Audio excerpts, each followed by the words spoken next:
안녕하십니까, 이현입니다. 예, 발표를 해보도록 하겠습니다. 제목은요, 한국체제가 한국전쟁 참전자 수기 표상의 쟁점이라고 하는 제목으로 해보도록 하겠습니다. 그래서 제가 외국인들의 수기글을 중심으로 해서 한번 읽고 요거의 의미화를 해보려고 제가 지도를 했었습니다. 그래서 첫 번째는요, 그 냉전 신화와 한국 전쟁 수기 부분입니다. 그래서 이제 그러니까 2018년 이후부터 이제 한국 사회에서 이제 그 한반도 그 평화 프로세스가 이제 어떤 중요한 키워드로 대두되면서 이제 냉전이라고 하는 거, 한국 전쟁 이러한 것들이 이제 사회에서 굉장히 많이 회자가 되었는데 결국 2021년이 지금은 그냥 이제 그 논의들이 지금 또 이제 뒤로 유보된 이런 상태인 것을 우리가 확인을 할 수 있습니다. 그래서 이 냉전 종식이라고 하는 것이 사실 이 소련과 미국의 어떤 그 대결 이것은 끝이 났는데 정말 냉전의 종식이라고 하는 것이 참으로 어렵다. 그리고 한국 전쟁이 이제 우리 사회에서 이제 이 전쟁이 종식되는 이러한 것도 이제 너무 어려운 이러한 상황들을 우리가 다시금 이제 확인을 하는 그런 시기였습니다. 그래서 이제 이러한 식으로 이제 한국 전쟁의 종전이라고 하는 것이 어려운 게 왜 그럴까라고 하는 걸 생각을 해보면 결국에 이제 한국 전쟁이라고 하는 것이 내전이면서 동시에 국제전이고 열전이면서 이데올로기전이 이런 복잡한 어떤 그런 그 의미들이 중첩되면서 이제 한 부분의 어떤 그 해결로 이게 풀어질 수 있는 부분이 아닌 것을 우리가 확인을 했기 때문에 이제 그런 것들을 통해서 이제 한국 전쟁이 이렇게 종식되는 것이 참으로 어렵구나 하는 걸 다시 한번 확인했던 시기인 것 같습니다. 그래서 그 한국 전쟁의 강고한 전쟁 장치라고 제가 그 두 번째 그 다이아몬드 표시에 적어놨는데요.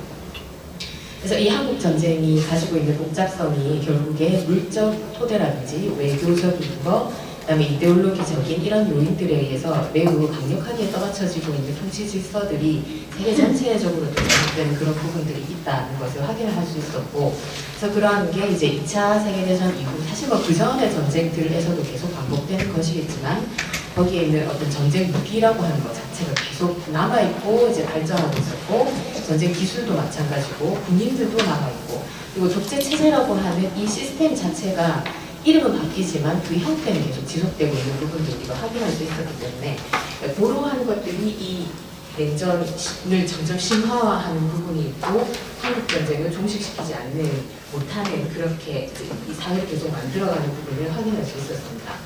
그래서 제가 이런 부분에 대해서 좀 어떤 그 의미화하고 이것을 좀 다른 방식으로 또 생각을 할 수 있는 그런 부분을 어떻게 하면 될까 하고 생각을 한 것이 이제 제가 가지고 온 것이 이제 조르주 아감벤의 이제 장치라고 하는 것, 그다음에 장치에 이제 다 이렇게 포함될 수 없는 존재들로서의 어떤 훔치될 수 없는 것, 이렇게 지칭되는 부분들을 이제 가지고 왔습니다. 그래서 장치라고 하면은 나온 듯이 권력 관계가 구체화되는 장으로서의 여러 요인들, 그다음에 제도, 주체화 과정, 규칙의 전체 이런 것을 이제 아감벤은 다 장치라고 이야기를 하고 있고요. 그래서 이게 결국에 이제 이런 이 전체들이 결국에 생명체들의 몸짓, 행동, 의견, 담론 이러한 것을 이제 주조하는 것, 그러니까 그러한 모든 시스템들을 이제 장치라고 할 수 있고, 그래서 이 부분에 대해서 이제 아감벤이 강조해서 이야기하고 싶은 것은 그 장치의 어떤 강도함도 분명히 있지만 그 장치로 결코 이제 다 이제 포섭되지 않는 그런 부분들이 있다라고 하는 것을 이제 이야기하는 것이라고 저는 읽었습니다. 그래서 통치될 수 없는 것이라고 지칭하는 부분들이 있었고, 그래서 이것이 이제 장치에는 이제 이런 통치될 수 없는 것을 아버님이 이제 이야기를 꺼내게 될 수 있는 것은 이제 이 관념적인 것과 실천, 그러니까 실제 어떤 현실이 이제 어떤 균열이 나 있는 상태다라고 하는 것을 이야기하고 싶은 부분이라고 생각을 했거든요. 그래서 그러니까 어떤 장치가 만들어지는 것이 실제 현실에서 반드시 필연적으로 그런 형태여야 할 이유는 없다는 것. 그래서 그런 부분을 이제 계속 지적을 하면서 그런 그 장치로 아주 강고하게 심화된 형태가 아니라 실제로 있는 것들은 통치되지 않는 것들이 있다라고 하는 것을 이제 보여주는 맥락이 있어서 그러한 것으로 이제 외국인 수기들을 읽을 수 있다라고 생각을 했습니다. 그래서 이제 제가 이제 이 수기들을 이제 그 텍스트들을 이제 제가 읽을 수 있는 한에서 시간이 허락하는 한에서 많이 읽어봤는데요.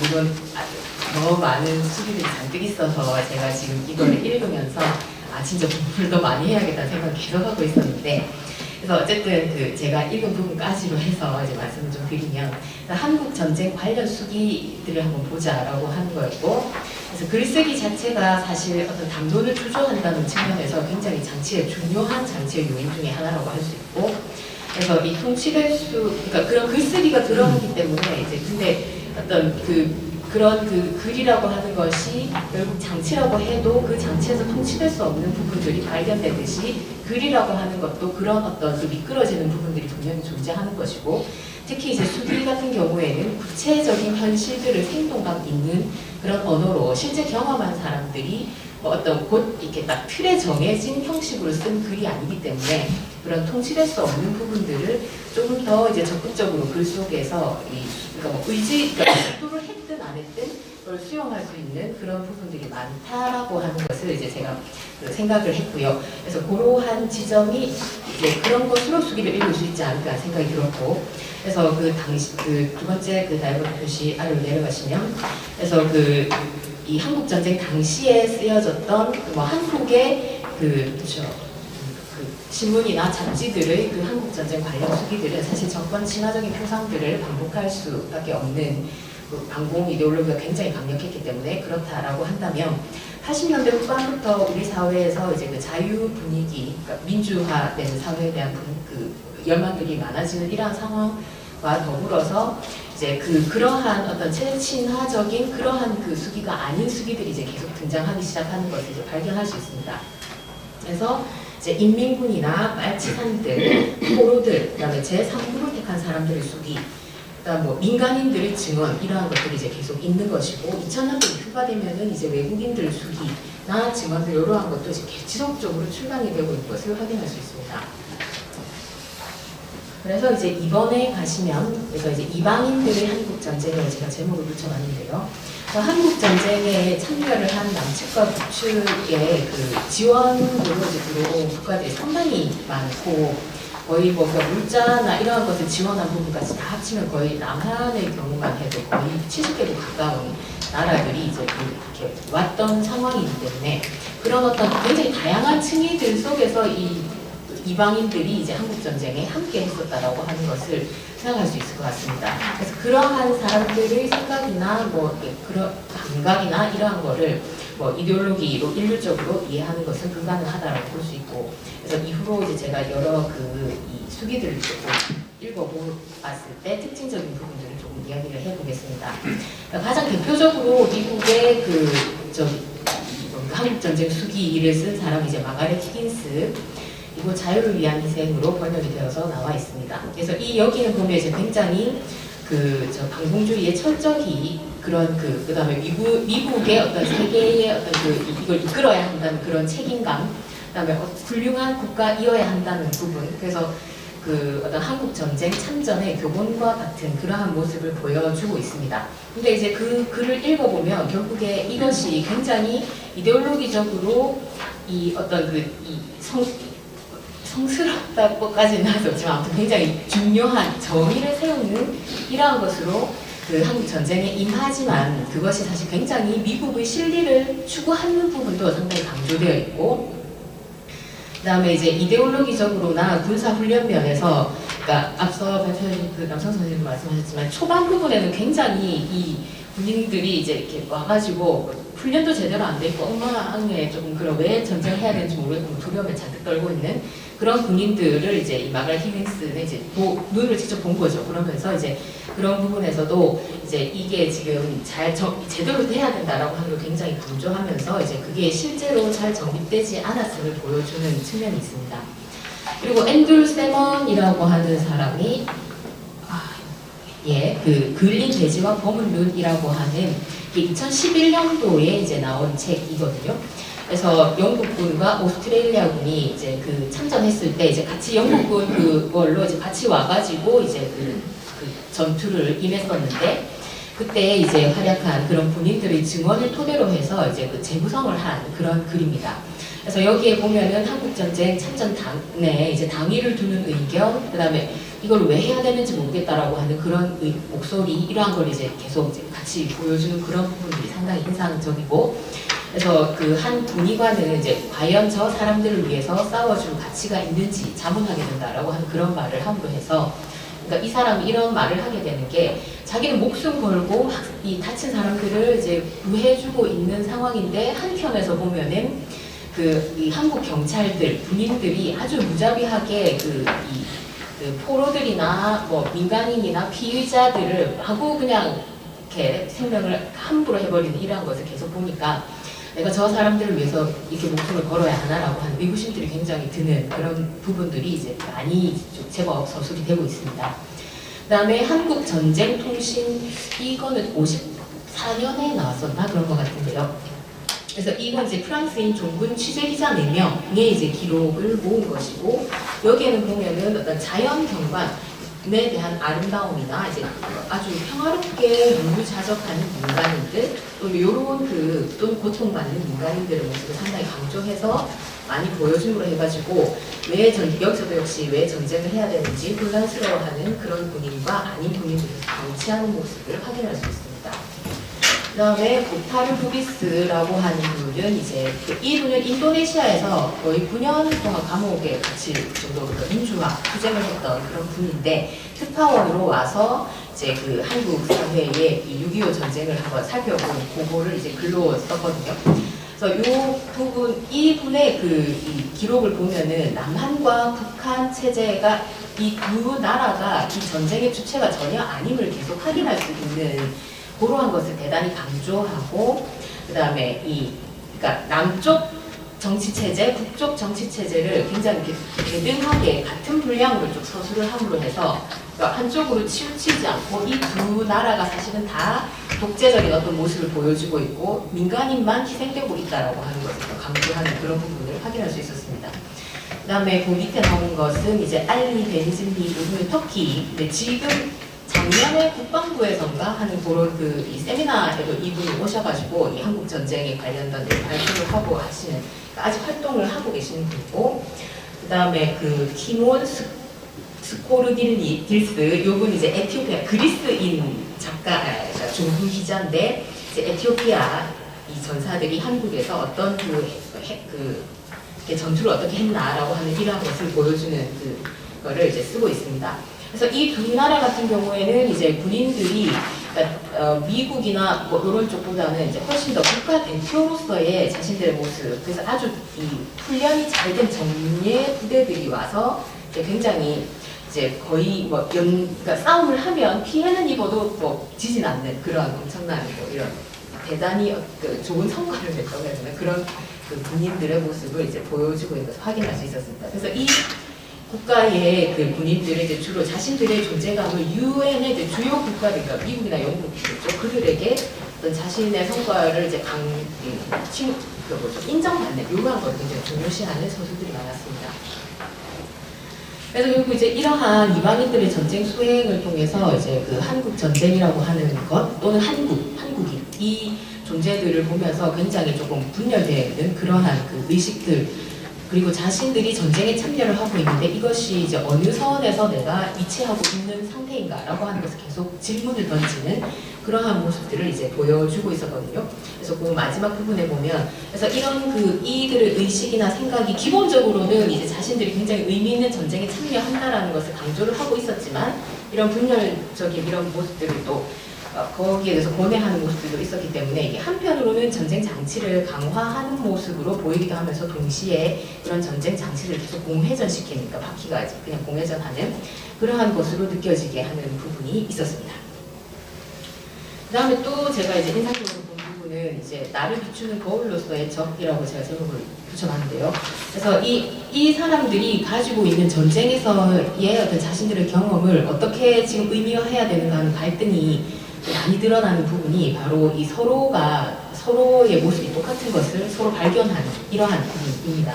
그래서 아군과 적군이라고 하면 공존이 불가하고 둘 중에 하나는 죽어야 하는 그러한 상태인데 그 어떤 전쟁에서 만들어진 아군과 적군의 어떤 관계의 규칙이라고 하는 것이 그러니까 이 모습, 그러니까 서로가 같은 모습을 보고 있으면 근본적으로 그 어떤 게임의 규칙이라고 하는 건 상당히 그 인위적이구나라고 하는 것을 이제 확인을 할 수 있게 되는 거죠.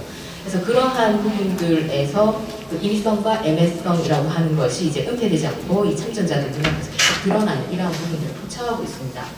그래서 그을린 돼지와 검은 눈에서 보면은 그 이 맨 첫 부분에 보면 전장에서 이제 밤에 어두워가지고 아군과 적군의 모양새 구별이 잘 안 되는 상황에서 영국군하고 북한군이 맞닥뜨리게 됩니다. 근데 맞닥뜨리게 되는데 영국군은 북한군을 한국군으로 착각을 하고 북한군은 그러니까 영국군 안에 오스트레일리아군도 있었기 때문에 베레모 같은 걸 쓰고 있는데 그 모습이 이제 소련군하고 상당히 유사했던 거죠. 그 전에 그 신라 통치를 받고 있었기 때문에 소련군의 그 군인들 익숙한 상태니까. 그래서 서로 이제 그걸 오해를 하게 되는 이러한 장면들도 있거든요. 그게 아주 상징적으로 이 전쟁이 지금 이루어지고 있는 이 상태라고 하는 것이 가지고 있는 기묘함을 잘 보여주는 부분이 아닌가 생각이 들었습니다. 그러면서 이제 전쟁은 참 웃기지요. 적에 대한 증오심과 경외심을 동시에 갖게 해준다라고 하는 이런 발언들 속에서도 이 어떤 그 적인데 사실 굉장히 친밀해 있는 그러한 상태, 그러니까 서로가 서로를 투사해서 바라보는 이러한 모습들을 확인할 수 있었습니다. 그 다음에 이제 한국 전쟁 통신 여기에서도 이제 그러한 형태의 어떤 모습들을 확인할 수 있게 하는 그런 상황들이 서사 속에 많이 드러나고 있습니다. 서로가 뭐 아주 투사해서 바라본다든지 서로가 같은 방식으로 공격을 하는 막 저런 나쁜 놈들을 이렇게 막 욕을 하면서도 자기도 똑같이 하고 있는 이런 부분들을 이제 서로 사실은 감지하고 있는 부분들입니다. 그러면서 이제 5인 사격도 굉장히 이제 주요한 그 장면으로 많이 이제 형상화되고 있는 부분이 있고요. 그러니까 미군이 이제 그 아주 근접 사격, 그러니까 비행기로 근접 사격을 해서 막 적군을 죽여야 되는데 영국군한테 막 네이팜탄을 쏘게 되는 이런 부분이라든지, 그다음에 이제 부하를 사지에 몰아넣는 대장의 모습들에서 이제 독재자의 우리가 적으로 삼고 있는 독재자의 모습과 똑같은 모습을 이제 상관에서 보는 부분이라든지. 그리고 무엇보다 이제 잘 드러나는 것은 민간인들의 시선에서 결국 아군과 적군이 똑같다라고 하는 것을 여러 수기에서 공통적으로 그러니까 그냥 군인이면 다 일단 도망가고 보는 그러한 부분에서 이제 너희들을 살리기 위해서 내가 왔는데라고 하는 그러한 것과 이제 군인들 보고 도망치는 이 민간인들을 보면서 굉장히 혼란스러움을 느끼게 되는 부분들이 확인이 되었습니다. 그래서 네 번째로 어떤 해방 냉전 신화를 넘어서 부분인데요. 그래서 이제 외국의 수비에서 남한과 북한은 계속 대상화될 수밖에 없고 외국 참전국들은 스스로를 시해국으로 상정하고 있습니다. 근데 이제 그러한 이 상정이 많지만 그 속에서 그러한 것들에 대해서 계속 의구심을 갖는 모습들 역시 드러나고 있었고요. 그래서 그런 부분에서 인상적이었던 게 한국전쟁통신이라고 하는 그 책에서 그 흥남철수 하는 그 마지막 부분에 대한 그 장면을 아주 인상적으로 서술이 되어 있는데 저도 이제 읽으면서 마음이 싱숭생숭해지는 이런 부분들이 있던데, 그 흥남철수 때 이제 우리는 이제 굉장히 그 감동적인 장면으로 생각을 하는 게 그 마지막 배가 이제 무기까지 다 바다에 버리고 피난민들을 최대한 많이 실어가지고 어떤 그런 인간적인 어떤 그런 선택을 하는 부분을 그 형상화를 하고 있는데, 이 필자는 프랑스 기자는 그 순간에 그 배에 타서 그 항구에 남아있는 그 피난민들, 저 배를 타지 않으면 또 북한군에 의해서 그 죽임을 당할지 모르는 위험을 안고 있는 그 피난민들의 절망적인 모습들을 보는 이 장면을 서술을 하고 있거든요. 그래서 사실 이제 유엔군이 북한 지역을 점령하고 나서 민간인들을 해방시켰다라고 이야기를 하는데, 그러니까 이제 내가 너희들을 해방시켜줬으니까 나를 따르라라고 요구를 하지만, 그 중국군이 이제 그 몰려오고 나서 이제 다시 유엔군이 철수를 하면 북한군에 의해서 이곳은 다시 해방되어야 하는 그러한 상황이라는 거죠. 그러니까 그러면서 이게 총 여기 이제 3번의 해방을 받게 된다고 이렇게 서술을 하기도 하는데, 근데 해방이 도대체 누구를 위한 해방인가라고 하는 생각을 들 수밖에 없는 그러한 상황들을 이제 보여주는 부분들도 인상적으로 서술이 되어 있었습니다. 그래서 그러한 형태들이 다른 어떤 그 그린 돼지와 검은 눈 여기에서도 나오고 있었고, 그래서 해방인데 사실 우리가 해방을 시키는 건지 얘들을 뭐 학살을 하는 건지 알 수 없는 그러한 상태들을 이제 구체적인 현실들이 그 수기 속에 다 드러나 있기 때문에 그런 것을 한번 확인을 할 수 있을 것 같고요.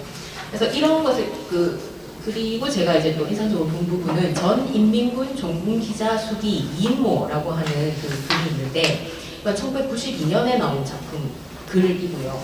이인모는 34년 정도 동안 그 비전향 장기수로 오랫동안 감옥에 있으면서 아주 모진 그 고문과 폭행과 이런 죽음의 선을 오가는 이러한 상태에 놓여 있었던 그런 그 분인데, 그래서 이 분이 오래된 질문은 이거다라고 이야기하는 게 왜 개인이 사상의 자유를 누릴 수 없는가라고 하는 측면이었습니다.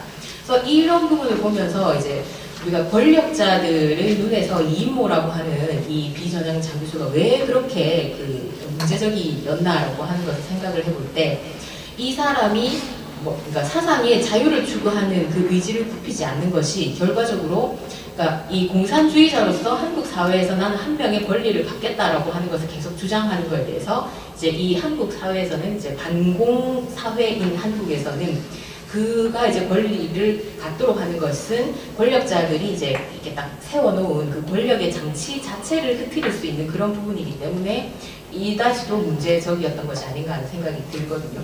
그래서 이 권력자들이 범법자를 가장 싫어하는 것이 아니라 그 자신들의 그 틀 자체를 계속 보여주려고 하는 자를 그야말로 증오하는 이러한 부분들을 이 숙에서 확인을 했었습니다. 그래서 이제 냉전을 넘어서 해방된 사회, 평화를 구현하는 사회를 만들기 위해서 우리가 이제 이 이데올로기를 심화화하는 부분들을 무력화하는 작업이 필요하다라고 하는 것을 생각을 할 수 있었고, 그래서 그런 지금 여전히 이제 세계에는 전쟁 물자라든지 독재 이데올로기가 여전히 남아있는 상태이고, 그래서 이거에 대해서 단순 반응으로서의 반대가 아니라 이것을 아우르고 풀어낼 수 있는 어떤 새로운 선순환의 구조가 있다면 이거에 대한 상상을 하는 걸 멈춰서는 안 되겠다라고 하는 것을 생각할 수 있었습니다. 그럼 여기까지 하겠습니다. 이어 선생님 고맙습니다.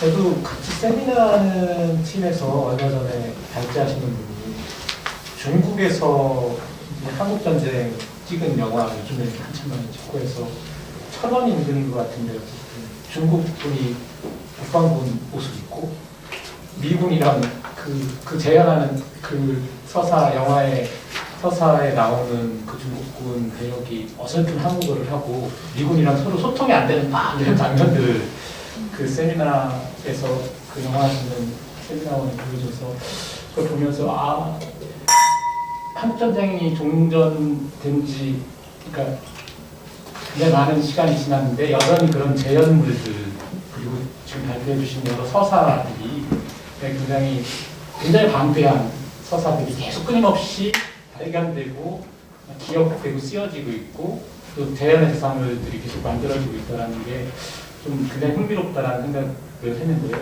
지금 이희원 선생님께서 이 국제전이었던 이 한국전쟁에 참전했던 굉장히 다양한 그 연구자들이 그러니까 한국을 제외한 북한까지 포함한 것 같은데 한국을 제외한 다양한 사람들의 수기를 가지고 이 한국전쟁을 바라보는 그런 발표를 해주셨습니다.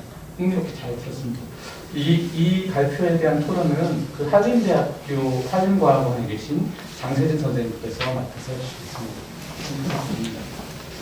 네, 잘 들리시나요?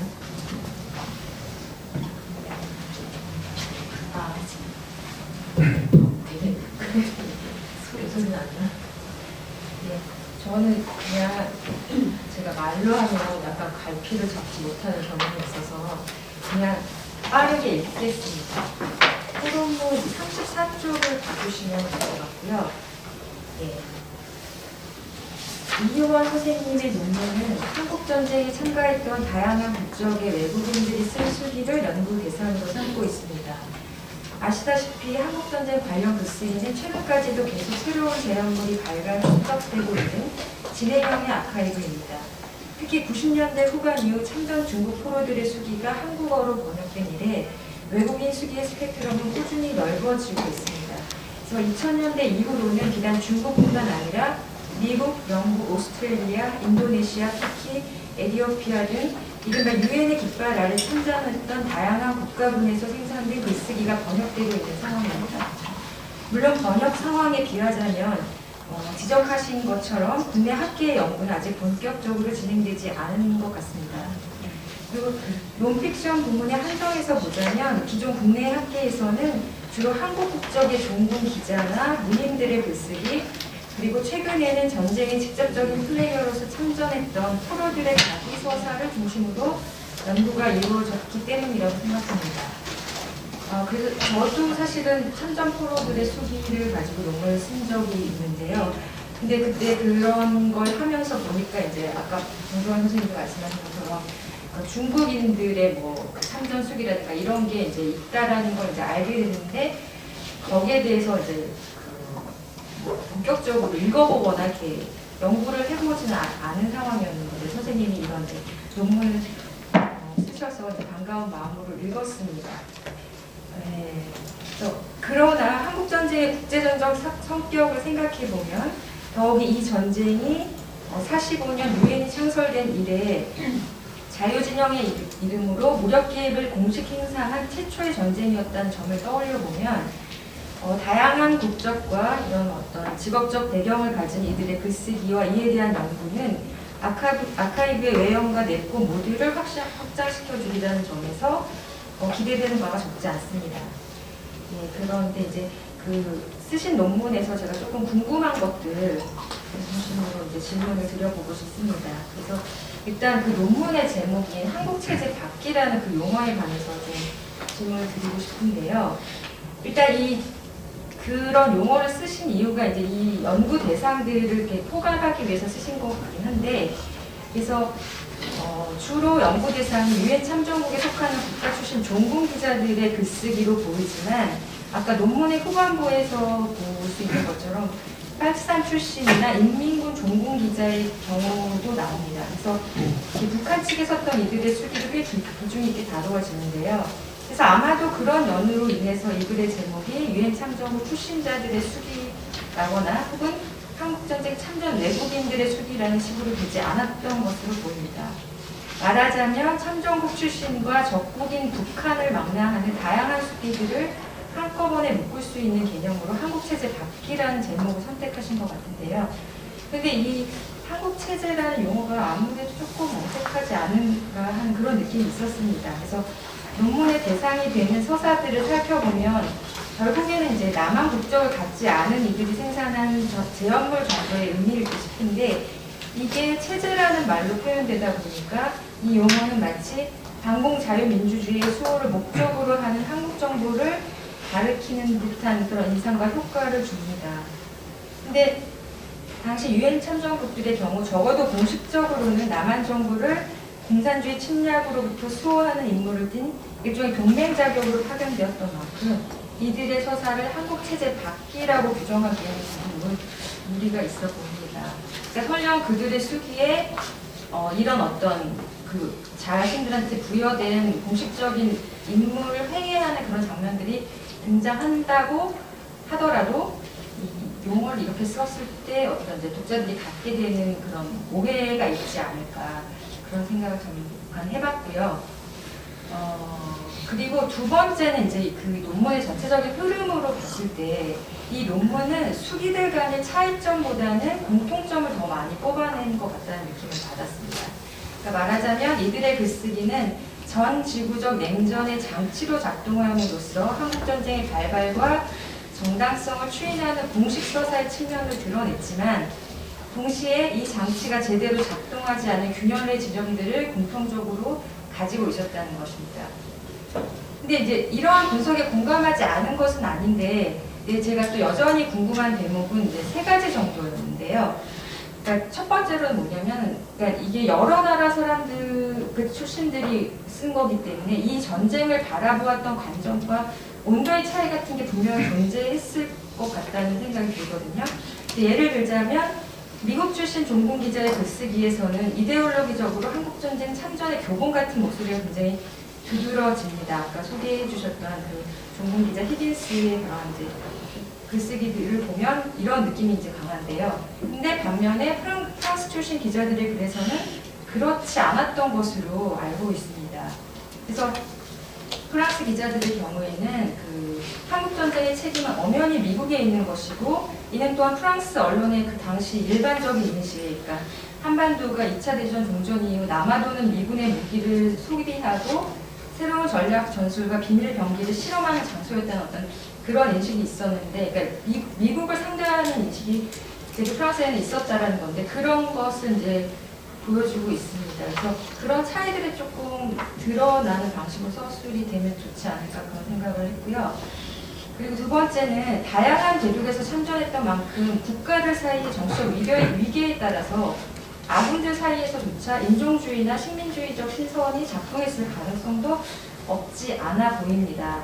그래서 냉전 오리엔탈리즘이라는 용어가 가리키듯이 오리엔탈리즘은 냉전을 통해서도 강화되는 측면이 있었는데, 이런 식의 경험 사례들이 특히 아까 말씀하신 인도네시아라든지 이렇게 그러니까 소위 제3세계로 불려졌던, 그러니까 뭐 제3세계라는 용어 자체는 좀 더 이후겠지만 그 제3세계 참전국 출신들의 수기에 혹시 나타나지 않는지 그런 점들이 좀 궁금하고요. 그리고 세 번째는 한 가지 더 보충 설명을 듣고 싶은 대목은, 그러니까 유엔 참전국 출신 기자들이 전쟁의 주체를 이렇게 혼동하는 그 장면이 나오는데요. 근데 미국과 소련으로 주로 이렇게 중국이 아니라 그렇게 이제 오해하는 그런 이제 대목들이 보이는데요. 그래서 사실은 그 실제로 전쟁에 참전했던 사람들은 중국 출신 중국군이었는데 이런 어떤 그 인식틀이 존재했었구나라는 생각을 하게 됐고, 그리고 심지어 북한군조차도 영국군을 소련군으로 오인했다는 대목이 나오는데, 그래서 이 유엔 참전국 수기들이 그러니까 소련군 참전 여부에 대해서 이게 사실 공식적으로 확인되지는 않았고, 그러니까 논쟁만 나는 그런 부분인데, 그런 어떤 증언을 할 수 있을 정도의 서술을 이 수기에서 하고 있는 것인지 되게 좀 궁금했고요. 그리고 세 번째는 시간 괜찮아요, 너무. 네, 빨리 하겠습니다. 그 다양한 국적자들의 수기를 분석하는 이 글의 핵심 방법론이자 키워드로 이제 푸코에서 아간벤으로 이어진 장치 개념을 사용하고 계신데요. 그래서 이제 논문에서 잘 설명해 주시는 것처럼 장치를 구성하는 관념과 실천은 임의의 것이면서 동시에 결정적인 것이었다라고 말씀해 주시면서, 그래서 이게 이런 굉장히 폭력적인 사태가 사실은 한반도에서 일어날 어떤 필연적인 이유가 없고 굉장히 우연적이고 자의적인 것이고, 이런 어떤 사태를 드러내기 위해서 장치라는 개념을 쓰신 것 같습니다. 그래서 그렇게 굉장히 이제 부조리한 상황을 가리키는데, 이 장치 개념을 불러준 아간벤의 통찰은 수긍이 가지만, 다른 한편으로 이 장치라는 개념을 통해서 이 글쓰기를 분석하게 되면 결국 이데올로기 일체를 부정하는 50년대 일본의 한국 소설, 그러니까 기존 문학 연구에서는 그런 한국 소설에 대해서 되게 비판적인 시선을 보내는 데 경향이 있었는데, 그런 어떤 그 논조와 크게 다름이 없다는 생각을 하게 됩니다. 그래서 사실 장치라는 개념이 아디스의 이데올로기 개념과도 많이 유사해 보입니다. 그러니까 이데올로기라는 개념 역시 자의적임에도 불구하고 어떤 제도와 실천이라는 현실성을 가지고 굉장히 이제 우리의 개인들의 뭐 삶을 육박하는 그런 어떤 영향을 가졌다는 측면에서 이제 이데올로기라는 개념 쓸 때 그 장치라는 개념하고 되게 이제 유사한 맥락이 있는 것 같은데, 그래서 두 개념을 구사한다면 결국에는 굉장히 이제 이데올로기 비판하는 굉장히 추상적인 차원에서, 나쁜 의미에서 추상적인 차원에서 그렇게 되는 것 같아서 그래서 아간벤의 장치 개념을 활용해서 이런 서사를 분석했을 때 우리가 기존에 알고 있는 지식이나 결론으로부터 어떤 달라지는 새로운 지점이 있다면 그게 무엇일지 좀 설명을 듣고 싶습니다. 크게 세 가지 정도로 예. 정의를 네. 예. 예. 제가 되게 좀 급하게 쓰고 또 이렇게 정치하게 살펴봐야 되는 부분을 거칠거칠하게 이렇게 써서 원고를 드렸는데 이렇게 너무나 이렇게 도움이 되는 그런 말씀을 많이 해주셔가지고 이걸 참조해가지고 제가 이제 논문을 쓰는데 좀 많이 좀 참조적으로 삼아야겠다는 생각을 했었습니다.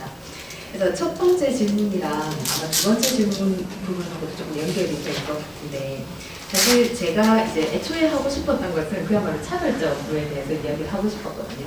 그래서 이제 국가별로 분명히 입장들이 차이가 있기 때문에 한국 전쟁에 이제 참여를 했을 때 그들이 원하는 것과 뭐 여러 입장들이 다 다를 거라는 것을 생각을 하고 그거를 찾고 싶었는데 수기를 읽다 보니까 진짜 양이 너무 생각보다 계속 파도 계속 나오는 부분들을 발견을 할 수 있었습니다. 그래서 장세현 선생님 그 논문도 막 읽고 막 포로를 중심으로 해도 또 다룰 수 있을 것 같고 외국인 뭐 기자라든지 그다음에 뭐 중국인 그다음에 아까 또 했지만 제3세계를 선택해서 이제 이 한국 전쟁의 어떤 의미들을 만들어간 그 논문 이 수기도 제가 지금 읽고 있는 중이라 가지고 다 읽지는 못한 상태인데.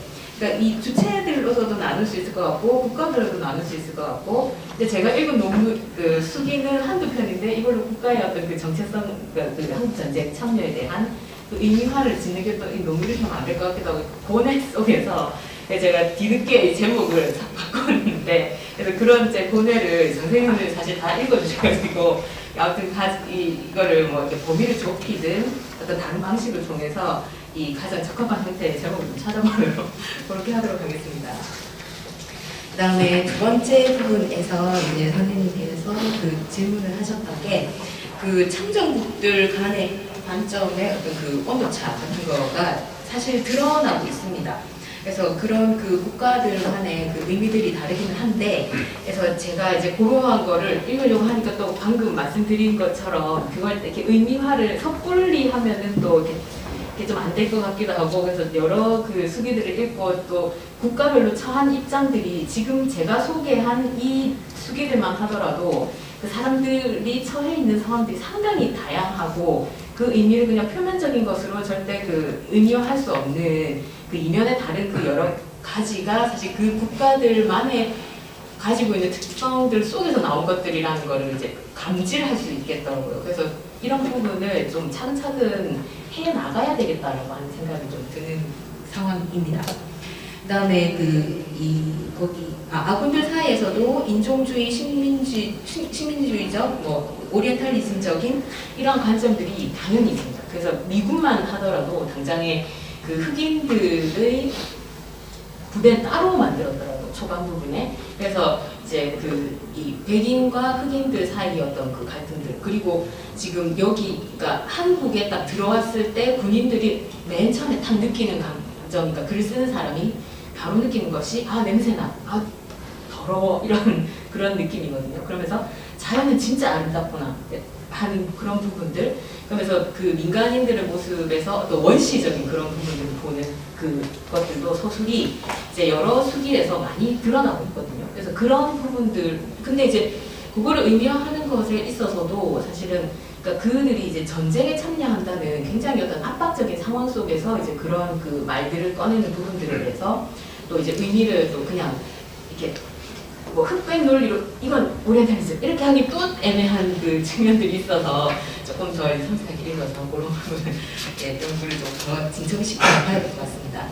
그 다음에 세 번째 말씀하신 이 부분은요, 그러니까 소련 군대가 뭐 들어왔다라고 하는 것은 사실 제가 읽은 선에서는 아직 발견하지 못한 부분인데, 제가 지금 읽고 있다는 수기가 이제 주영복이라고 하는 내가 겪은 조선전쟁이라고 하는 제목의 수기인데, 이분은 러시아 통역을 하시는 분이었던 거예요. 그래서 북한에서 하다가 이렇게 이런 상황인데, 그러니까는 그러니까 소련의 그러니까 상층의 군인들이 그 북한의 이제 전쟁 중에도 있었던 것 같아요. 작전을 짠다든지, 그다음에 무기가 다 소련제니까 이제 그런 거라든지 이런 부분에서 그들이 있었고, 그래서 그 소련군하고 이제 통역을 해야 되니까 이 사람은 이제 그들의 문제를 아는데 굉장히 한쪽에 이제 비밀로 이렇게 어떤 기지 같은 걸 만들고 거기에 그 사람들이 왔다 갔다 하는 식으로 설계를 해서, 그러니까 그리고 왜 다른 그 우리가 그 이론서 같은 거에서도 이제 소련군이 분명히 왔는데 기록은 중국군이다 뭐 이런 식으로 하는 거를 이제 우리가 확인할 수 있으니까 그러한 부분에서 사실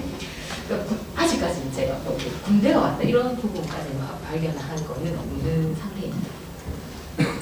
그리고 세 번째 장치 부분은 제가 이제 아무튼 그 아감베인이 그 장치를 이야기하고 그 속에서 주체가 그것에 이제 복무하게 되는 장치를 이렇게 강화시키는 부분에 복무하게 되는 부분들이 있는데, 저는 이제 이 아감베인이 그러한 부분에서 이제 중요하게 생각하는 것은 그런 그 이론적인 것과 현실이 사실 그 인위적이라고 하는 부분에서 거기에서 이제 벗어나는 그런 이 주체의 어떤 그 독자적인 모습들, 거기에 의미를 조금 더 많이 두고 있는 게 아닌가 생각이 들었거든요.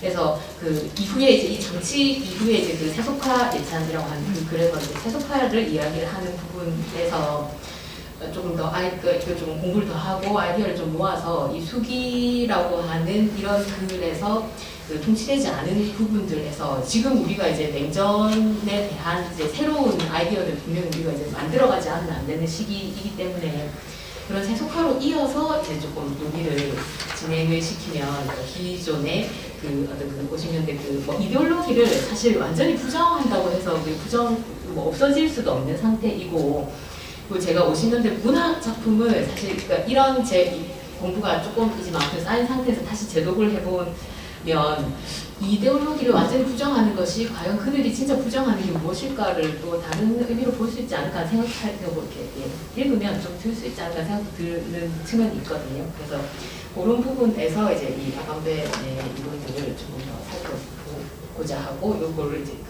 수기를 읽는 데 활용을 하고자 하는 상황입니다. 네. 네, 고맙습니다.